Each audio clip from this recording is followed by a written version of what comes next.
Hello friends, welcome back to the my new video guys and my YouTube channel. Today friends, we are going to talk about guys how can we on touch sound in our Samsung phone, and friend, how can you use guys your phone screen touch sound in your Samsung mobile. In this video I will show you guys.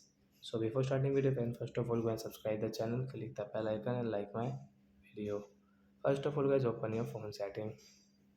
Friends, scroll friends, you can see your sound and vibration setting. Friends, tap here. Guys, again scroll friends, you can see system sound and vibration control setting. Friends, tap here. Friends, you can see guys your touch sound settings. So when you can see right side icon guys, tap here. Friends, your touch sound below, and guys how can you use. Friends, you can see when you tap on button, so you can see this sound is on, and guys when you click on any icon, so you can use this touch sound setting in your Samsung mobile. So like that guys, you can on your touch sound in your Samsung phone and you can use.